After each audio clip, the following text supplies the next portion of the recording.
مساء الخير واهلا بكم. حلقه جديده ومختلفه من باب الخلق. باب الخلق بتبحث دائما عن الافكار وعن الطموحات وعن الاحلام. وشفنا في اليوتيوب دكتور بيقدم حاجه مختلفه خالص، يعني حاجه تقدر تسميها مثيره جدا.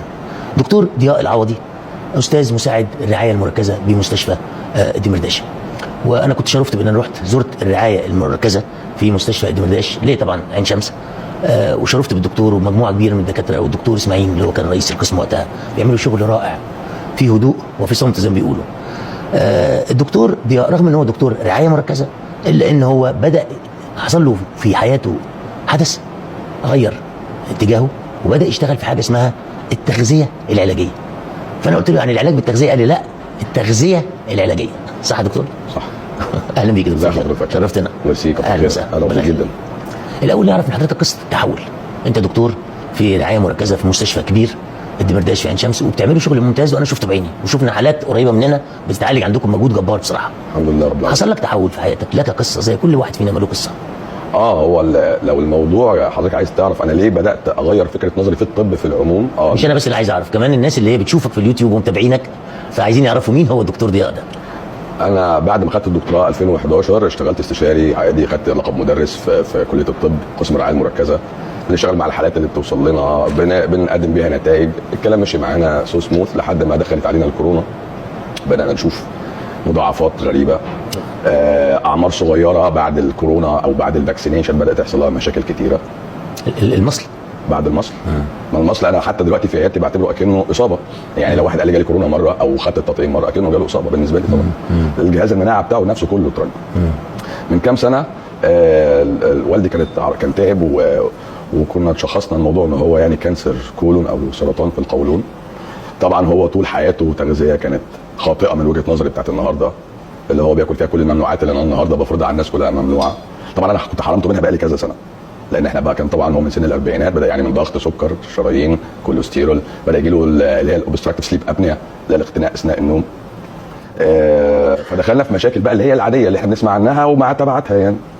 فبدات اطبق عليه نظام غذائي من 7-8 سنين عن طريقه استغنيت له عن كل الادويه. دي كانت بدايه القصه يعني. جبت النظام ده منين يا دكتور ده؟ لا ده بالمبدا الشك بتاع ديكارت بقى يعني. كويس. يعني انت بتبدا من اول وجديد بقى. طب ايه عملت يعني دلوقتي حضرتك انا كل اللي قلته ايه؟ مش معقوله احنا كلنا مخلوقين بديفولت ايرور، عند سن معين كلنا جيلنا ضغط، كلنا جيلنا سكر، وبعدين تفشي المرض وشيوعه يخليه نورمال فاريانت، يعني اتعودنا عليه. مش كل بيت في واحد فيه سكر او اتنين، في سن معين كلنا بنشتكي من نفس الحاجه. تشابه الاعراض وتشابه الامراض مع اختلاف الفئات العمريه او حتى المستوى الاجتماعي والمادي. المليونير عنده قولون عصبي والفقير عنده قولون عصبي. الامراض دي بتنتشر وعلامات استفهام حواليها. الروماتويد 1% من البوبيوليشن في العالم كله، يعني احنا لو 7 مليار في 70 مليون عندهم روماتويد. خلاص يبقى نورمال فاريانت، نعتبره طبيعي صح. تعمقنا في التحاليل وتعمقنا في الموديوليشنز وما فكرناش سببه اصلا ايه برضه. الصرع كذلك، امراض جديده ومستحدثه بقى. اوتيزم ندور عليه اسباب، مش عارفين. لو الطفل لسه صغير جاله اوتيزم، يمكن الفاكسينز، تطعيمات، يمكن اكله، يمكن الصينيه اللي بيطبخوا فيها الالومنيوم بيترسب في دماغه. نظريات. ضغط الدم العالي بيجي من ايه؟ وهل في يعني سيستم معين؟ احنا عند ال40 كلنا بنبوظ، يعني ربنا سبحانه وتعالى بيقول لك حتى اذا بلغ اشده وبلغ 40 سنه قال رب اشده منتلي وفيزيكالي، يعني اشده عقليا وجسديا. ده لحظه الكمال. لحظه انا باجي اقول له بقى لا خلي بالك، انت نازل بقى دواء سيوله وابعد عن الدهون، انت نازل. انت نازل قبل ما تنام ب6 ساعات وما تتجوزش تاني، ولو ما خلفتش ما تخلفش. ما هو بيودع بقى 40 بيودع. طب انا اصدق مين؟ الكتالوج الالهي ولا الكتالوج المصري يعني البشري؟ مش عايزه تفكير، ما فيهاش تفكير صح. طبعا سن كمال وسن النضج وسن الرساله. طبعا علامات الاستفهام دي لا، يبقى في حاجه احنا مشتركين فيها كلنا. بدات اشك في الميه اللي بنشربها، في الترابيزه اللي قدامك، المائده اللي هم حطوا لك اطباق معينه وتقدم واحد وتاخر واحد، يمكن كلها غلط صح، يمكن كلها غلط، احتمالات وارد، كل ده شك وارد. حطيت كل الاحتمالات وطبقت المبدا من اول وجديد. فبدات ارتب الاطباق من اول تاني بناء على ابحاث جبتها يعني بص حضرتك، لا هي فرضيه زي اينشتاين كده، يعني هي فرضيه. اينشتاين جه قال نيوتن غلط، انا الكون ده في سبيس تايم فابريك، شبكه، ده فرضيه. اكتشف اول تنبأ بيه بعد 5 سنين مع اول خسوف شمسي. الكلام الراجل صح، انحراف عطارد عن مداره صح. يعني انت الفرضيه دي جات لك نتيجه ان انت قريت ابحاث بره؟ طبعا انا طيب انا بقول كده راجل اكاديمي. اصل انت بتقول اينشتاين بتاع، احنا بنتكلم على انه لا، ما هو دلوقتي حضرتك دلوقتي بتغير نظريه علم، ممتاز، فلازم اقعد افكر. قريت الابحاث كمان؟ ما هو اكيد طبعا. انا بقالي سنين انا بشرف على دراسات ماجستير ودكتوراه، ممتاز. يعني انا في جهه مانحه للشهادات، فازاي مش هقرا يعني؟ حلو. لا انا بتكلم. وبعدين دكتور عايز مركزه، ده في نقطه بقى غريبه. معلش عايز اقول لك ان انا مش بتكلم انك انت انا عارف انك طبيب، والطبيب لازم يقرا ويتبع الابحاث، لكن في هذا المجال انت تحولت يعني ركزت اكتر في لا هي القصه ما فيهاش تركيز اكتر منها، يعني زودت الملاحظه يعني. اوكي دكتور عام مركزه ده بيتعامل مع حالات القلب، حالات المخ والاعصاب زي الجلطات، حالات الفشل التنفسي، الفشل الكبدي، صح؟ كل الحالات كل تخصصات الطب. لا مش مقصود الصعبه بس، لا كل تخصصات الطب. فبقيت ملم بكل الاعراض، الروماتويد في اقصى حالاته، المايثينيا جريفيس او الوهن العضلي في اقصى حالاته. شفت الحاجات دي؟ الجلطات ما بشوفهاش وهو ماشي على رجله، انا بشوفه وهو نايم على السرير. بتحكم في نفسه وفي اكله وفي دواه. كويس. فبالتالي انا النهارده اتكلم في اجهزته بمنتهى السلاسه. تمام. بس تربيط الكلام مع بعضه عطلت فيه. ليه بتيجي حصوات المراره في سن الثلاثينات بقى منتشره عادي؟ يقول لك لا اصل هي عشان خست بسرعه. طب التخين اللي ما خسش عنده حصوات ليه؟ يبقى ده مش السبب. مش ده سبب. يبقى موضوع بقى العلم لازم قايم على السببيه، الكوزاليتي، مش مش الاسوشيشن، مش التواتر. يعني انا مش كل ما اجي النور يقطع فتقول لي انا اللي بقطع النور، لا ده اسوشيشن. فمثلا السكر عالي فهو سبب التهاب الاعصاب، لا ده اسوشيشن مش كوزاليتي. الكوزاليتي يعني سببيه. الشمس بتطلع فبيطلع نور وهكذا. طيب. فعطلت في حته في كذا مكان. عملت ايه لما عطلت؟ بدات ارجع للفسيولوجي الاصلي بقى، برجع للطب من الاول خالص. مين اللي افترض ان احنا بناكل 3 وجبات؟ مين اللي حط البروتين رقم 1؟ مين اللي ابتعد عن حاجات زي الدقيق؟ طب الدقيق حصل فيه ايه عند الثوره الصناعيه؟ طب بدايه اول مرض زي السكر كان سنه كام؟ اول استخدام كان الانسولين سنه كام؟ طب في حد دور قبلها في الابحاث دي ولا لا؟ فلقيت الشيخ اشتغل انور المفتي، دكتور كبير. طيب خلاص هو ده قال نفس الكلام اللي انا قلته من سنين. دكتور انور المفتي طبعا طبعا. واول واحد اتكلم على فوائد ال دي ال والاتش دي ال، اول واحد اتكلم على علاج السكر من غير انسولين، اول واحد كان بيعالج الكوما بتاعت السكر من غير انسولين. الانسولين كان لسه مطروح في الاسواق. ده دكتور انور ده يعتبر من علامات الطب في الوطن العربي يعني. اكيد وما دورت ولقيت في حد بالتقل ده دور، لا الموضوع يستحق الدراسه. طيب خلينا بقى ننتقل الى الفعل.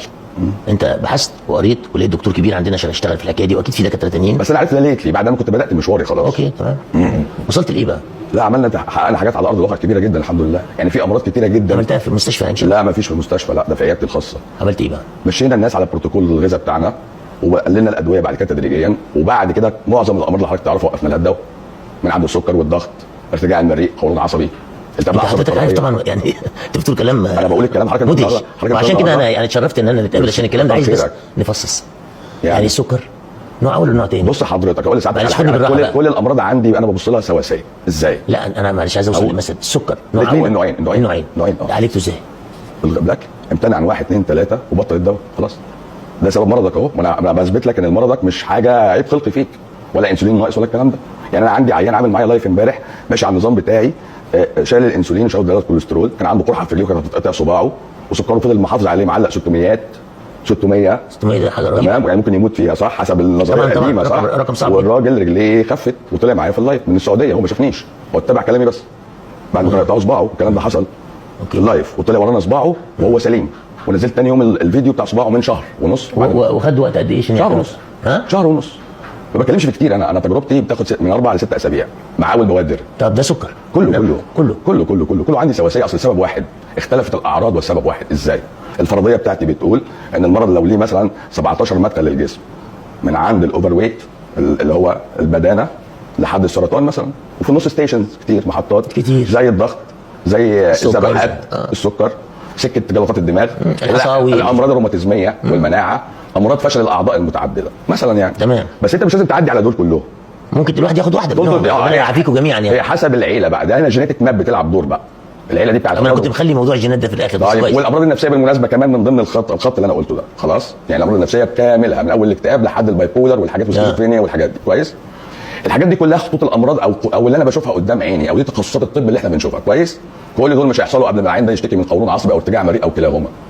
دي فرضيتي الاصليه، لان جسمك اشتكى الاول اداك انذار قبل ما يشتكي بحاجه ثانيه بقى له سنين يقول لك قولونك تعبان، لا ما يدك تعبان. بعد كده ممكن يتطور بقى الحاجه من دول، ومش شرط يبقوا زي بعض. يعني كل واحد حسب ظروف جسمه. ظروف جسمه. يعني انا بيجي لي عيله فيها اخين، الاخ واخد جينات مامته فده هيجي له بقى امراض روماتيزميه، يقول لك مفاصلي، ركبي، صوابعي. اخوه الثاني لا ده واخد بقى اللي هي سكه ايه؟ الجلطات، ضغط، سكر، والسكه بتاعتهم الباقيه بقى. يعني اكيد السكه بقت معروفه. وبعدين زمان حتى حضرتك تلاقي ايه؟ ان السيكونس محسوم. انا وانا صغير وانا بدرس يعني عند سن ال 40 هيجي لك ضغط او سكر او الاثنين. هتاخد الدواء الفلاني وبعد كده تاخد الدواء العلاني بتاع الكوليسترول عشان والاسبرين بتاعت والاسبرين بتاعت الاطفال السهله الصغيره دي بعد الغداء وبعدين السيناريو النهائي هتموت في الرعايه بجلطه في الدماغ او ذبحه صدريه. ولا انا بشوفه. يبقى معنى كده ان السيناريو ده مش محطوط، مش الهي، ما ينفعش ما ينفعش انا اورث من اهلي حاجه انا ماليش ذنب فيها، ما ينفعش. طب وايه؟ طب ما دام انت فتحت موضوع الجينات وكده، دي ممكن ليها علاج برضه الجينات؟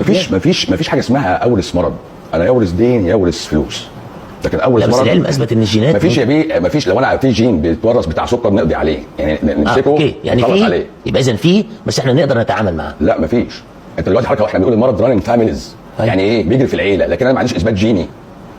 يعني مفيش جين اسمه جين السكر ده بيتنقل من الاب او مفيش.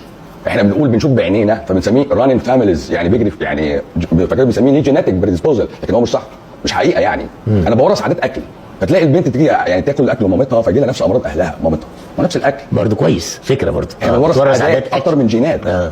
يعني ده المبدا بتاع فكرتي اصلا. وبعدين طرحتها وبعدين عممتها، يعني كنت في الاول بعالج بيها امراض السكر بس بتاع النوع الثاني والاوبيزيتي مع الضغط، لا لقيت معايا بيتحسن. انا معالج 712 حاله فايبروميالجيا، لو حضرتك تسمع عن الاسم ده، مصطلح الالم الليفي العضلي اللي هو النهارده بيسموه متلازمه العصر. اللي في دكاتره كتير متخصصه في الالم وبتروح تعالج الناس اللي ربنا يعني لا احنا خلصناه من غير بقى ما نحط في العيان ابره اصلا، خلاص. انا بقول لحضرتك في ظرف وقت صغير يعني. ايه ده اللي خلاص؟ الفايبروميالجيا. يعني طب ازاي يعني؟ 712 حاله. 712 حاله بس؟ ده بس؟ عندي في العياده بتاعتي